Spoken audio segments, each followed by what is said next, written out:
एक बंदा जे किसी का प्यो है तो फिर किसी का पुत्र भी है, जे किसी का पुत्र है किसी का पति भी है, किसी का भरा भी है, किसी का पड़ोसी भी है, किसी का दोस्त भी है। और बंदा एक है तो रूप उसके इतने ने। मनोविग्यानी कहते हैं जब बंदा पुत्रां दे सामने पिता के रूप में जाता है तो चेहरे के हाव भाव ते मानसिक मंडल कुछ होर होंदा है। वही मनुख जब प्यो के सामने पुत्र के रूप में जाता है तो चेहरे के हाव भाव ते मन के भाव कुछ होर ही आते।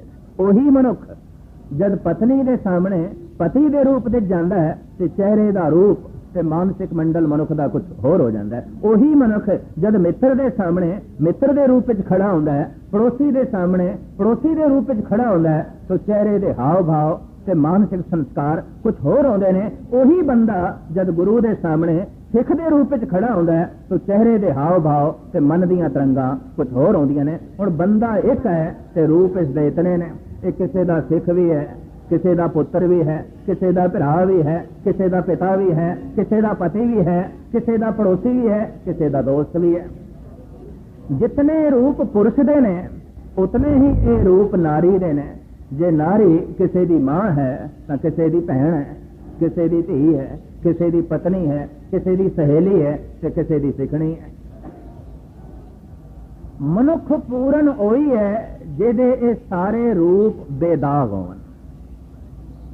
ये सारे रूप मैं हैरान हाँ जिन्हां दे हथ सता आउंदी है। कई दफा देखीदा है समुचा देश ते ओदी सारी ताकत किसी दे हथ समेट दईदी है ते कम से कम ओदे सारे रूप ते देखने चाहिए ने।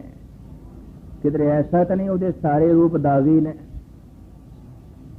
जो मेरे पढ़न दे आया चंगी पुत्री नहीं साबित हो सकी, पिता पिटदा ही रहा, आले दुआले के बुजुर्ग मुखालफत करते रहे पिता का दिल तोड़ के, और चंगे चंगे बुजुर्गों की विचारां ते लत मार के उन्हें कदम चुकया, चंगी पुत्री नहीं साबित हुई। अगां चलिए फिर चंगी पत्नी भी नहीं साबित हुई।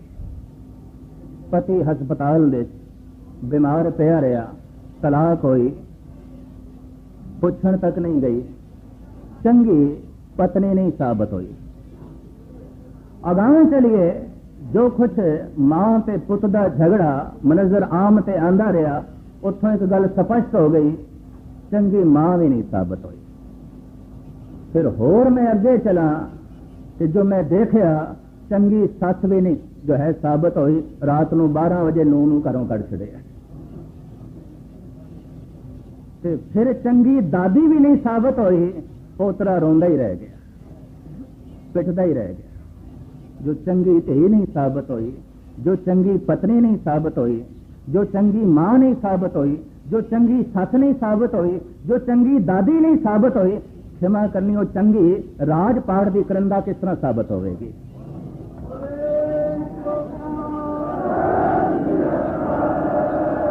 मनुख दे इन्हां सारे रूपां तो ही अंदाजा लाईदा है कि वाकई ये मनुख की है।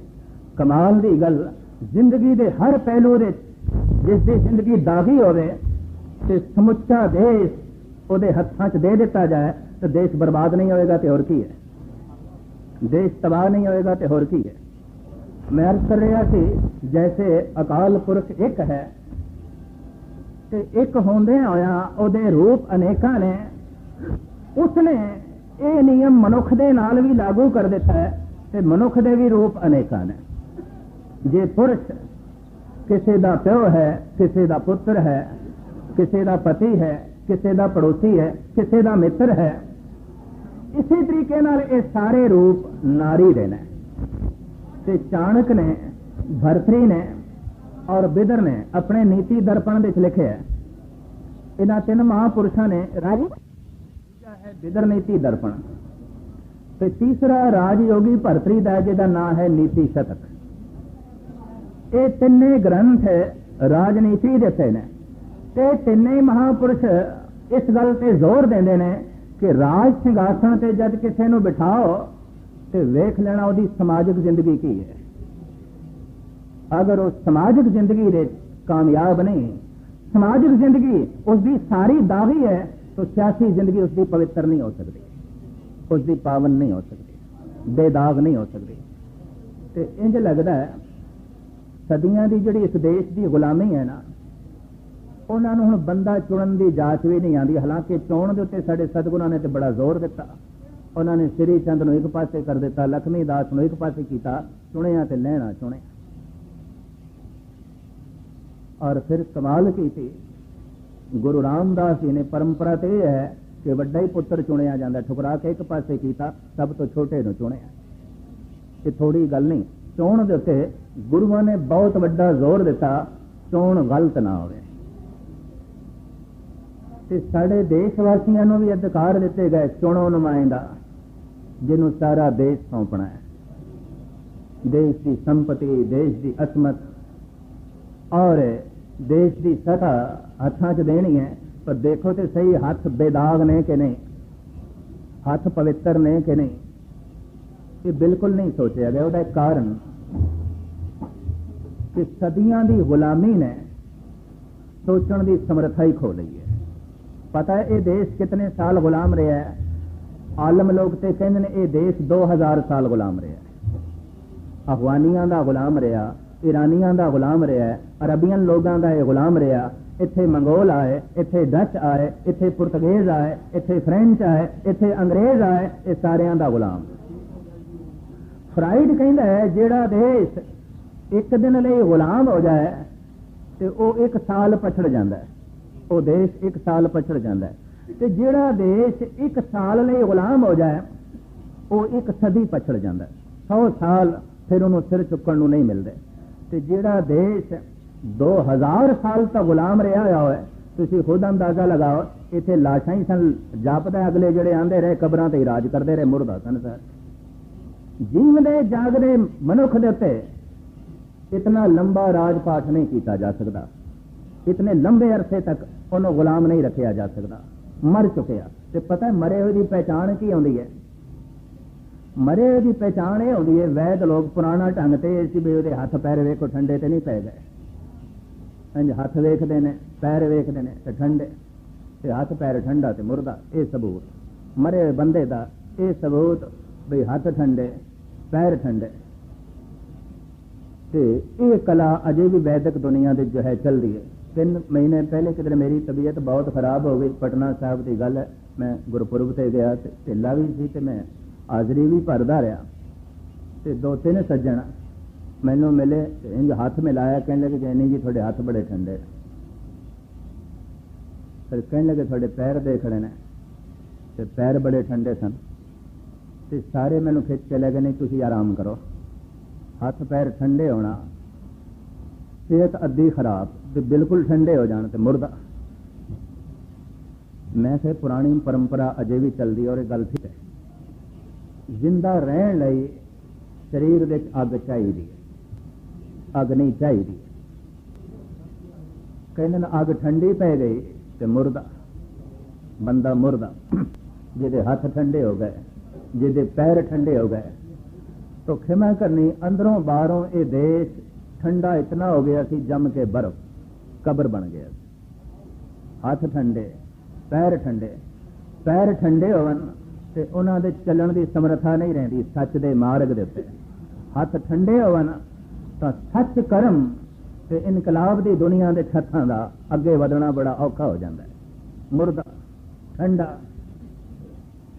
ये जो ठंडा देश हो चुकिया सी, इहदियां तलियां मलनियां शुरू कीतियां गुरु नानक ने। इतनी मैरिज करें, वैद पता की करते हैं, जब कोई हाथ पैर ठंडे हो गए कहते तलियां मलो, गरमाश आ जाए, खून का दौरा चल पे, अंदर गर्मी का वासा हो जाए, ये अंदर जिंदगी की रोह पैदा हो जाए। गुरु नानक देव जी महाराज ने तलियां मलनियां शुरू कीतियां, कुछ खून दे चरवानी आई, कोई थोड़ा जिहा साह चलन लग्या तो बहुत बड़ा इंजेक्शन ला दिता। गुरु गोबिंद सिंह जी महाराज ने भारत की इस मुर्दा कौम को जिंदा किया, तो उस जिंदा कौम का नाम रखा खालसा। ਤੇ ਫਿਰ ਇੱਕ ਇਹ ਵੀ ਨਾਰਾ ਦਿੱਤਾ ਬਈ ਮੰਗ ਕਰੋ ਕਿ ਰਾਜ ਸਤਾ ਹੁਣ ਖਾਲਸੇ ਕੋਲ ਹੋਵੇ, ਖਾਲਸ ਪਵਿੱਤਰ ਕੋਲ ਸ਼ੁੱਧ। ਔਰ ਸਾਰੀ ਦੁਨੀਆ ਦੇ ਇੱਕੋ ਹੀ ਇਹ ਕੌਮ ਹੈ ਜੋ ਧਾਰਮਿਕ ਮੰਦਰਾਂ ਦੇ ਅਰਦਾਸ ਤੋਂ ਬਾਅਦ ਆਪਣੀ ਪ੍ਰਾਰਥਨਾ ਦੇ ਇਹ ਮੰਗ ਮੰਗਦੀ ਹੈ ਕਿ ਰਾਜ ਕਰੇਗਾ ਖਾਲਸਾ, ਆਖੀ ਰਹੇ ਨਾ ਕੋਈ ਦੁਖੀ ਨਾ ਹੋਵੇ। ਰਾਜ ਪ੍ਰਬੰਧ ਉਸ ਖਾਲਿਸ ਪਵਿੱਤਰ ਬੰਦੇ ਕੋਲ ਹੋਵੇ ਜਿਹਦੇ ਨਾਲ ਕਿਸੇ ਦਾ ਹੱਕ ਨਾ ਮਾਰਿਆ ਜਾਏ, ਕੋਈ ਰੋਵੇ ਨਾ, ਕੋਈ ਆਖੀ ਨਾ ਹੋਵੇ, ਕੋਈ ਬੇਜ਼ਾਰ ਨਾ ਹੋਵੇ। ਤੇ ਖਿਮਾ ਕਰਨੇ ਇਸ 35-36 ਸਾਲ ਤੋਂ ਲਗਾਤਾਰ ਦੇਖਦੇ ਆ ਰਹੇ ਹਾਂ, ਇਸ ਕੌਮ ਦਾ ਹਰ ਪਹਿਲੂ ਦੇ ਹੱਕ ਮਾਰਿਆ ਜਾ ਰਿਹਾ ਹੈ।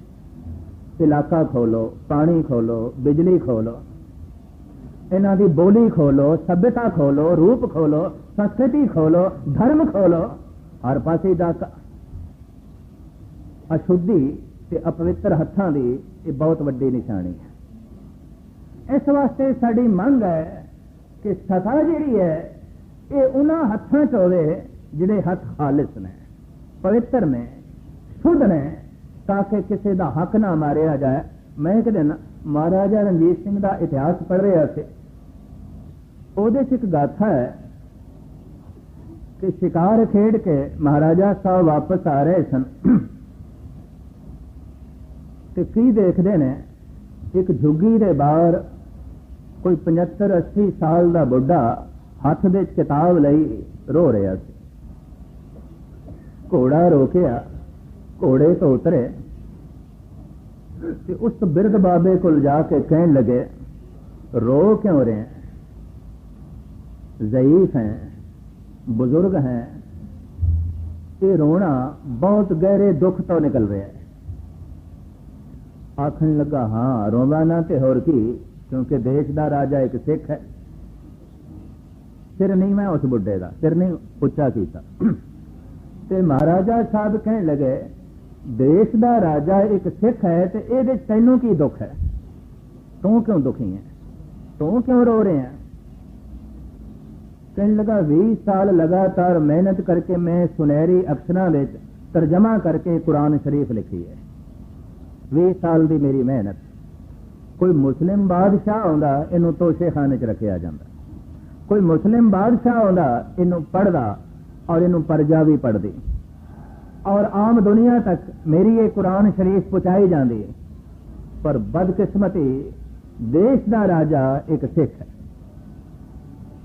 सोने की मोहरां की थैली उस शायर उस आलम के अगों रखी ते आख्या बाबा ये कुरान शरीफ मैनू दे, मैं तोशे खाने च रखांगा, सारे देशवासियों तक ये दीदार करावांगा ते मैं तेनू होर भी माला माल करना है, तू मेरे राज दरबार आवें। ऐ थैली मेरी भेटा के रूप दे नजराने के रूप दे परवान कर। खड़ा हो गया बुढ़ा, कहने लगे हैं मैं तो फिजूल रो रहा सी, माफी मंगी, अपने शब्द वापस लै। तो इत्थों गल स्पष्ट हो गई, आकी रहे ना कोई। महाराजा रणजीत सिंह ने इस ढंग नाल राज पाठ चलाया, कोई आकी ना होया, बेजार ना होया, कोई दुखी ना होया। ते क्षमा करनी इन्हां 35-37 सालां विच राज प्रबंध इस ढंग नाल जो है चले है। किधरे असामी पे रोंदे ने, किधरे आंध्र प्रदेश दे रोंदे पे ने, किधरे कश्मीरी पे रोंदे ने, किधरे मुस्लिम पे रोंदे ने, और हुण ज़ारो ज़ार रुला के रख दिता पंजाब नूं ते पंजाब दे जो है सिखां नूं। तो खैर इस तरह की मंग ये साडी है। तो मैं अर्ज करा जैसे परमात्मा एक है, उन्हें अपनी मखलूक के भी अनेकां रूप जो है बनाए हुए ने, ते परमात्मा दे अनेकां रूप बेदाग ने। मनुख भी वही है जिहदे अनेकां रूप बेदाग होवन। गुरु ग्रंथ साहब जी महाराज की बाणी एक तो शुरू होती है। गुरु ग्रंथ साहब जी महाराज का पहला अक्षर एक है, और गुरु गोबिंद सिंह जी महाराज का फरमान है कि हे प्रभु तू एक है, अनेक है, अनेक है, फिर एक है। एक मूरत अनेक दर्शन कीन रूप अनेक, खेल खेल अखेल खेलन अंत को फिर एक। तो ये मंगला चरण है शब्द उत्ते एक ओंकार ओंकार शब्द तीन शब्दां दा जोड़ है, आकार उकार मकार, उत्पत्ति करने वाला, पालना करने वाला, नाश करने वाला। एक ओंकार, एक तो उत्पत्ति हो रही है, पालना हो रही है, नाश हो रहा है। वो जड़ा एक ओंकार है वो सत्य है, सदैवी है, कायम दायम है, हमेशा। एक ओंकार सत गुरु प्रसाद, वो जो एक है उसको उत्पत्ति हो रही है, पालना हो रही है, नाश हो रहा है, वो ओंकार है। वो जड़ा ओंकार है वो सत्य है, और वो जड़ा सत्य है वो गुरु है। एकाग्रता प्रदान करनी वो गुरु है, चानना देने वाला है, प्रकाश देने वाला है। और वो जड़ा गुरु है वो प्रसाद है, दयालु है, बख्शिंद है, कृपालु है। तो ये है मंगलाचरण। और अगे आप वाक श्रवण करो, एक दफा प्यार ना लाखो। सतनाम।